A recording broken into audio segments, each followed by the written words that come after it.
What is the most pathetic GoFundMe or Kickstarter that you've ever seen? There are two that are tied for me. Help! I committed a hit and run, was found, and also ticketed for driving without a license and insurance. I can't afford these tickets because I don't have a job and I'm only 16. The other one was, please help fund my lawyer to get my daughters back after I lost them due to neglect and my substance habit. Basically, both of these equate to, help! I messed up bad and committed a crime. Pay to help me. I know a couple who did a GoFundMe for their wedding, and then they eloped. It's the 1-year anniversary of their eloping, and they're posting about it on Facebook like they didn't up and run away with their friends and family's money. Frickin' jerks. A guy I knew made a GoFundMe asking for $5,000 to move out to LA to attempt to become a famous artist. Kickstarter is one thing, at least those offer incentives in return. This guy was straight up just asking for money to fund his lifestyle because he has zero initiative to save money for himself and parties it all away. $40 was the extent of the donations. The page was quietly removed a few weeks later.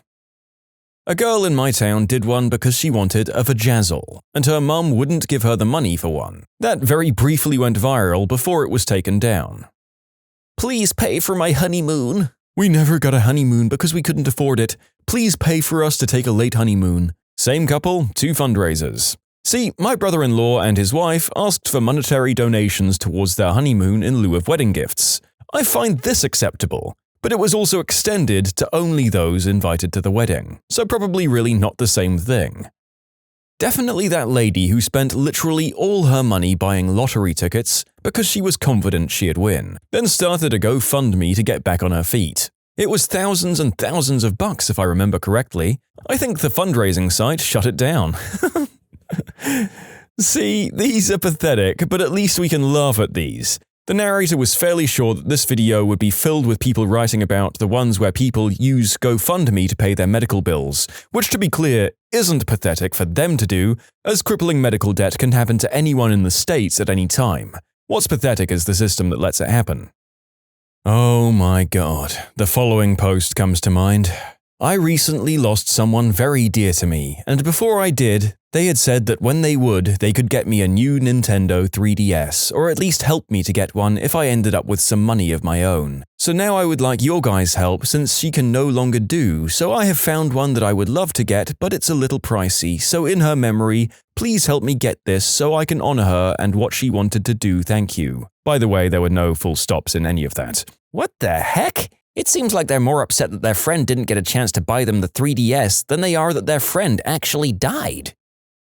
Friend of mine had a parent lose their job and consequently requested money for recreational purposes because she wanted to enjoy the college experience. Normally, I would have chipped in, but her dad was a long-time executive at a big insurance company and she drove a new BMW as a high schooler. Not to mention she was going to college on a scholarship. I think she still pulled like $200. This is more in the analog world, but it's in the same kind of vein. My wife's cousin had a baby shower. The whole family bought her a boatload of stuff, walkers, car seat, stroller, all the standard expensive baby stuff. Well, after her baby was done with all of it, she sold it, probably for green herb money. Then she got preggers with her second child at age 19. She decided to hold a second baby shower. She was annoyed the entire family didn't just buy her all the expensive crap they'd already bought her over again. My sister posting one asking for money because she couldn't pay her rent because she can't hold a job down. She doesn't like to take responsibility for her actions and just expects everyone else to take care of her. Help me with my gaming PC build. They started a GoFundMe so they could quit work and stay home to tweet about professional wrestling. We popped out a bunch of kids and now we need a van. Another favorite of mine is, I totaled my car, help me buy a newer, more luxurious one. Hey, I'm pretty, help me buy a Mac 'cause I want one. A girl from my town started one in hopes of quitting her job and becoming a stay-at-home mum.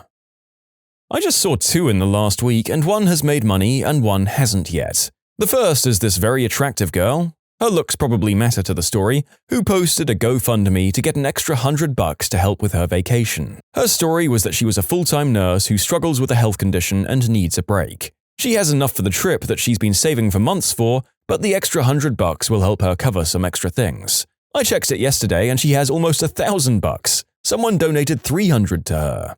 The other is some kid who definitely smokes a lot of green herb, who wants $1,000 to buy music equipment for his crappy rap career. It was only posted this morning, but when I clicked, he had $20 donated to himself. He donated his own money towards it. Some woman whose standard coffee maker had broken and wanted money to buy a top-of-the-line Keurig. A guy who has money for mods on his automatic FRS and flaunts wads of cash on his Facebook, asking for a handout when his car got vandalized. I knew a girl who started a GoFundMe for a down payment on a house. Her justification was that she throws huge parties and everyone would come and party there. This girl I went to high school with's boyfriend was killed in a car accident a year or so ago. She started a GoFundMe for herself to pay rent and other expenses for her and their baby, by which I mean dog. They weren't married and she wasn't expected to pay any of the funeral costs. She was just trying to get free money because something bad happened. Give us several $1,000s for our wedding. When confronted, the girl said that she was being humble enough to ask for help when she needed it. Too bad she couldn't be humble enough to just get married at the courthouse. Definitely Zana Joshi's YouCare fundraiser. If you somehow don't know who she is, she's the lady who overreacted to a guy saying that his name was Humongous. She tried to make money because she was, quote, harassed by Humongous and wants to stop the patriarchy. What she got instead was a crap ton of $1 donations telling her how much of a sensitive piece of crap she was. A girl I knew a few years ago decided to quit her job and travel the world for a year. Racked up something like $30,000 in credit card debt and then started a GoFundMe to support her new freeing lifestyle. Wrote a whole diatribe about how important it is she not work and continue to live and travel doing nothing. I think it made like $200. It was so cringy to read. So to be clear, I think there is a line to be drawn in the sand with the whole boomer diatribe of young people expect to be paid for nothing, when it's directed towards these sort of people who literally want something for nothing while they travel in luxury and tear up the atmosphere while being waited on hand and foot. It may have some value to the argument. Just stop directing it at people who take student loans or who've been laid off and need some unemployment benefits while they get back on their feet. Deal? A guy I went on one date with, the date happened around 2006, had the dumbest Kickstarter. Backstory, he's friends with a bunch of my friends. We were on a date with the sole reason being that we were both gay and our friends just knew we would like each other. I'm a non-detectable, straight-acting gay and he wasn't. Not to say he was over-the-top flamboyant, but you could tell. Not a bad thing, I've dated flamboyant dudes and they're fun. The date? During the first part of dinner, he wouldn't stop going on about how rich he was, how he owned a house, how much he liked me, and that he couldn't wait to get me home even though we'd never met before. He reached across the table and unbuttoned a button on my shirt. I wear them with the top 3 undone as is, and he told me he liked a hairy man. I'm hairy, by the way. And said he was ready for us to move in. Then he started asking me what positions I was into in the bedroom. Then he started loudly talking about his Johnson. It's rigid under the table. I hushed him only for him to show me it via photo on an old 2004 camera phone and asked what I would do with it. I gave him a, "Is this really the place for this discussion?" And he rebutted it with, "No, really, what would you do with it?" Our waiter, another gentleman, could tell I wasn't feeling it with this guy, thank God, and brought 2 separate checks. The cherry on top of the evening was when it came time for him to pay. He was upset that he had to pay for himself. I thanked him for the evening and got ready to head out. Then I remembered. He fricking drove us. Outside, he tried to start his car, but it wouldn't, so he threw rocks at it. I had to call my sister so she could jump his car. She came and asked if we needed a ride. He gave her a, "Nah, we got it from here," so she left, even though I was giving her the, "Don't you dare leave." From there, he was asking if I wanted to go home or if I'd rather come back to his place. I said, "Home please, I'm kind of tired." He took the long way, then pulled off the side of the road and confronted me about how weird I was at dinner. I told him it was strange how he went from being a pretty nice guy to basically making me feel more uncomfortable than I've ever felt in my life in a restaurant full of people. I was looking out my window while talking to him and I had no idea how I didn't hear this, but he had unzipped his fly. When I turned back to him, the fricking Washington Monument was just standing straight up. What about just 1 or 2 licks and we can keep driving? I was fricking done. I told him off, he drove me the rest of the way home, with it still out, by the way, one hand on it and the other on the steering wheel, making a pouty face when I would look over. We got to my street, I asked him to delete my number.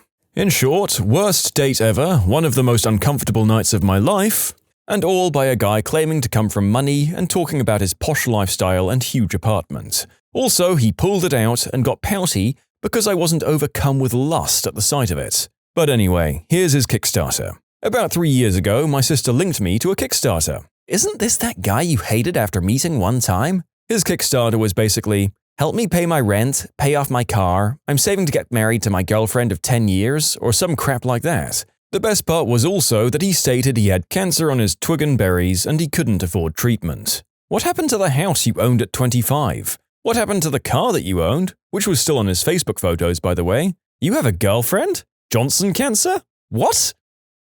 You can submit your own stories to be featured here on the channel. The story submission link is in the description below. And if you want to listen to some vibey music in the background, check out easymode, also linked below, and subscribe.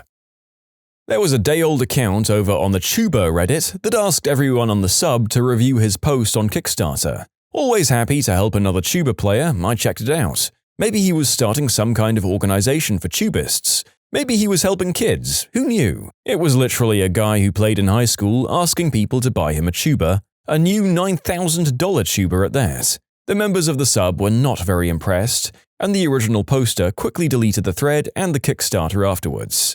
I want something I can't afford. Will you get it for me?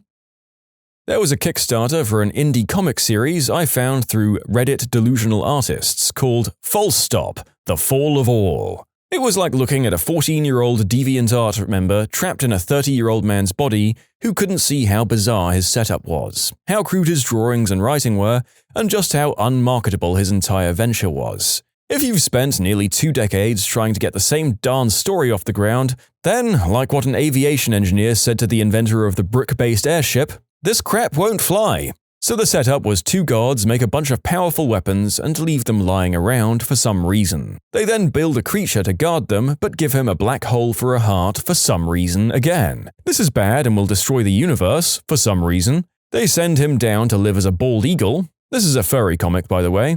But his black hole will drive him insane and he only has a year to live. Suddenly, mysterious good guys want to kill him to save the universe, and really stupid bad guys want to kill him so they can destroy the universe. He somehow has a magic katana that has a samurai ghost inside, and the ghost speaks Shakespearean English. There's now another Kickstarter for this crap. They want to make a video game. They're promising it will lift features from Undertale. Somehow, this got funded. Well, regardless of how harsh this author's words about the creator's talent is, pretty harsh in the narrator's book, the narrator decided to check up both on the novel and the game. The novel never achieved funding, which the artist is hardly to blame for, but the game was under development for 3 years, released a demo of sorts, and then after one final update saying the pandemic was going to slow down production, they disappeared completely. Which honestly is fairly typical for a Kickstarter project. Oh well. When I was a film major, one of my film professors started a Kickstarter campaign for a zombie film app called Zombie Map. I'm pretty sure most of the contributions were from film students who feel committed to support him because it was a crappy idea for a lot of money. The idea of the app is that filmmakers can make film or zombie movies or short films and upload it on the app. The app acts like a GPS. If you click on an area with an outbreak, then you get to see movies that are set in that area. It never achieved its goal, but honestly, it was pretty close. This couple made one to have people pay them to meet. It was a long-distance relationship. Even worse was that they were known for breaking up frequently and had already made 2 Gofundme posts about the same thing. I think the worst of all was that they actually made a decent amount of money each time. Me and my girlfriend are moving to Chicago. Everyone give us money for rent. No. An in-law of mine is dying of COPD. She never stopped smoking, even though her initial diagnosis was 10 years ago. So far, $1,300 has been donated so her husband can quit work to take care of her. A job her daughter is already doing. Thinking about the whole situation just upsets me. I have a friend who's kinda cute, but she's got nothing going on chest-wise. She started a GoFundMe for a chest job, and people donate because she's cute. Oh, I don't think it's up anymore, but my best friend went to jail and met this trick named Tricky Nikki. Tricky Nikki is a serious pillhead, and after she got out of jail, Tricky Nikki got into a huge fight outside of a club over a guy or something.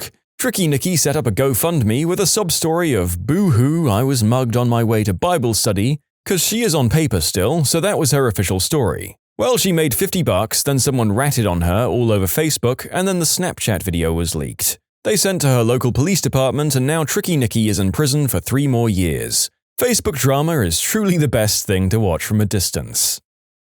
I volunteered as a teacher in Fiji. Another chick who was going in the same group as I was started a GoFundMe for herself, asking people to pay for her expenses. It was bad enough that she volunteered, yet wanted others to pay for her to do it, and then she shared it in the volunteer group with us, saying, "Please help out," smiley face. The Potato Salad Kickstarter, which raised $55,000 whilst promising people a bite. I was thinking of this one. Total props to the guy because he took his internet fame and did fun stuff afterwards.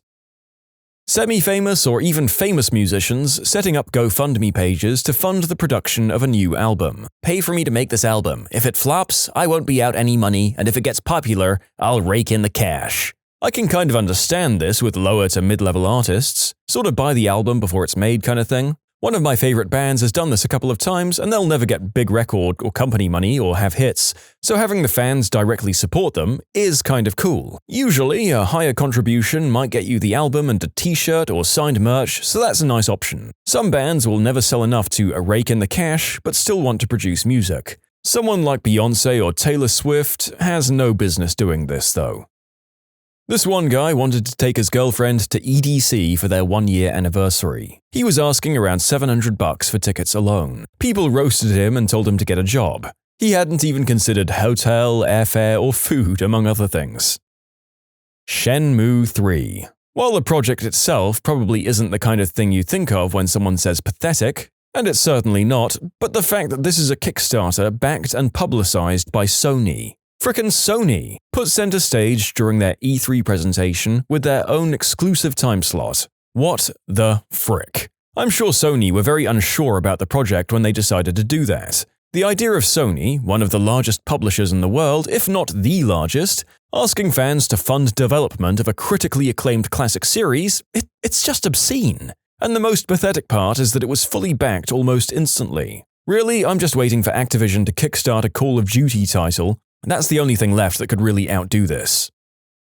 I had the greatest idea for a Kickstarter, then I realized it would have fit this category that we're talking about in the video. 1. Project is to develop a time machine. 2. Hire someone to go back in time, they must bring their own weapons. 3. They go back in time to just before Jesus' birth. 4. They record and document what the frick actually happened with him. 5. They hide the tapes in a secret location and never reveal their identities or any of what they've done so as to not upset the timeline. 6. In 2020, we go to the location and recover the tapes. 7. Everyone who contributed gets a copy of the tape. The problem is finding some kind of digital media which would keep the recording that long, which I don't think exists. Yes, sure. The final problem is the only problem with this entire Kickstarter idea. The rest is completely reasonable and doable. I kind of wish that I had seen something like this in the days when I actually donated to Kickstarters. It's pretty great. Any Kickstarter asking for people to pay for their backpacking trip to Thailand or something to help them discover themselves. Someone from my high school started one to pay for college tuition. In the end, she had to suck it up and go into debt like the rest of us. Some guy I didn't know very well set up a Kickstarter in my name to buy me a new car because mine broke down every few weeks. I appreciated it, but it also made me kinda want to die. Some completely random guy posted about wanting to quit his job and become a full-time YouTube Let's Player. He wanted $5,000 to get started. He got a whopping $5, and you gotta think it was a friend who felt bad for him, or even just the guy donating to himself from another account. My old high school boyfriend started a GoFundMe for his second divorce. I can't find the link, but I remember seeing a GoFundMe on my Twitter timeline about this white girl who raised a lot of money because her parents didn't approve of her dating a black dude and going to prom together. Not really pathetic, but they raised a crap ton just for prom tickets.